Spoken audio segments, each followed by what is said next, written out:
3 yang beranggotakan yang kanan saya. Halo guys, nama saya Feby Atifa, NPM 20330013. Yang kiri saya. Halo guys, nama saya Amin Saputri, NPM 20330011. Nah, di sini kami ingin mendeskripsikan materi yang pertama tentang Keterampilan mengajar guru. yang kedua. Faktor-faktor yang mempengaruhi proses belajar dan pembelajaran. Happy watching guys.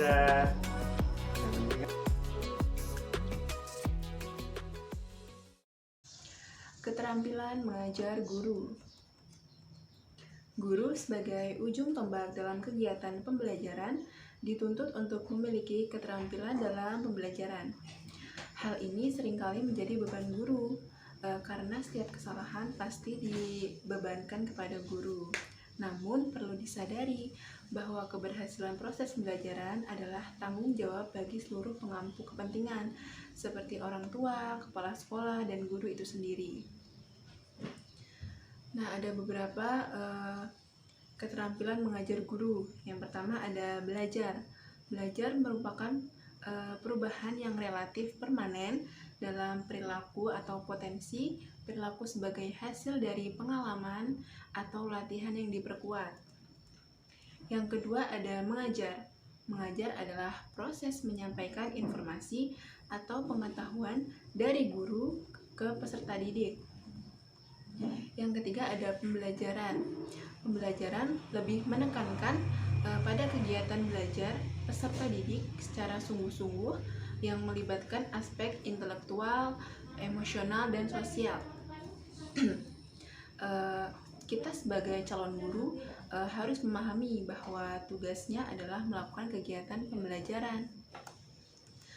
Ada beberapa keterampilan dasar pembelajaran. Yang pertama, keterampilan membuka dan menutup pembelajaran. Yang kedua, menampilkan keterampilan menjelaskan pembelajaran. Yang ketiga, ada keterampilan bertanya. Dan yang keempat, ada keterampilan mengadakan variasi. Nah, selanjutnya yaitu tujuan keterampilan membuka pembelajaran. Yaitu yang pertama, guru menciptakan suasana yang menyenangkan atau membuat suasana yang menyenangkan. Yang kedua itu guru dapat menarik siswa, yaitu menarik siswa dalam pembelajaran atau materi yang disampaikan. Terus guru itu dapat mempersiapkan mental secara mental, fisik atau psikis atau emosional siswa. Selanjutnya yaitu tujuan dari keterampilan menjelaskan bagi guru. Yang pertama itu membimbing siswa untuk menggali informasi dari materi yang disampaikan. Yang kedua yaitu melibatkan siswa untuk berpikir dan memecahkan masalah dari materi tersebut. Terus yang ketiga yaitu mendorong siswa untuk berpikir secara logis dan sistematis. Saja itu tujuan dari penguasaan keterampilan bertanya. Yang pertama yaitu menimbulkan rasa ingin tahu siswa terhadap materi tersebut. Terus mengevaluasi atau mengukur hasil belajar. Yang ketiga yaitu memberikan kesempatan siswa untuk mengulang materi tersebut.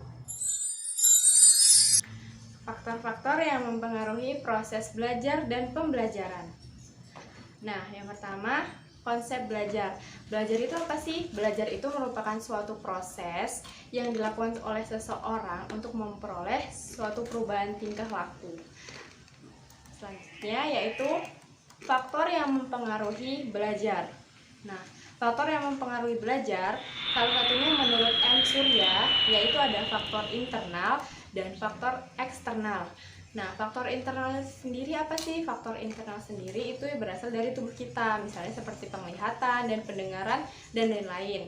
Nah, kalau faktor eksternal sendiri merupakan suatu faktor yang berasal dari luar tubuh kita seperti faktor lingkungan, faktor keluarga, faktor teman, dan faktor sekolah.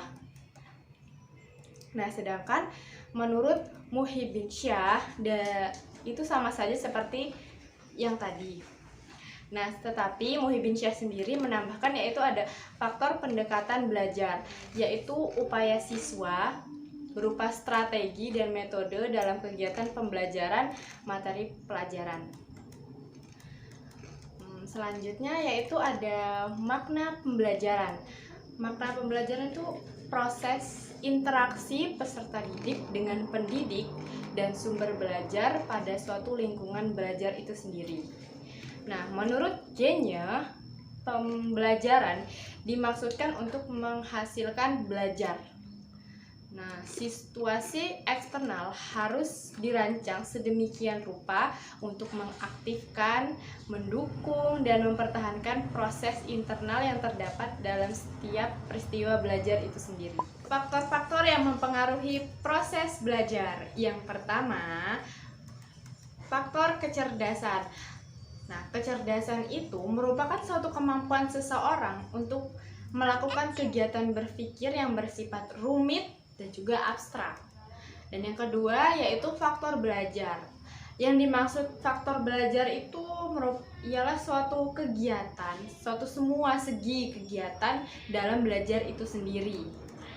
Yang ketiga, faktor sikap. Nah, faktor sikap itu merupakan suatu penentu apakah seseorang akan dapat belajar dengan lancar atau tidak, tahan lama dalam belajar atau tidak, senang dalam pelajarannya atau tidak, yang pelajarannya itu yang dia hadapi di kelasnya itu sendiri. Sikap juga yang dimaksud antara lain yaitu minat, keterbukaan pikiran, serta prasangka atau kesetiaan.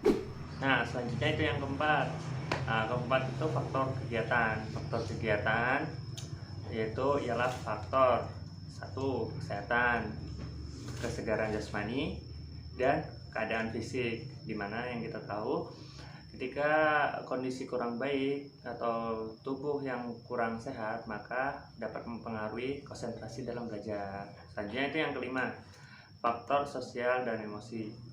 Nah, faktor emosi contohnya seperti suka tidak suka dengan apa yang dipelajari, dan faktor sosial yaitu tentang kerjasama atau kerja kelompok. Selanjutnya itu keenam, faktor lingkungan. Faktor lingkungan itu seperti suasana dalam pembelajaran, seperti kebisingan, bau yang tidak sedap, atau faktor hewan seperti nyamuk atau lalat dan lain-lain.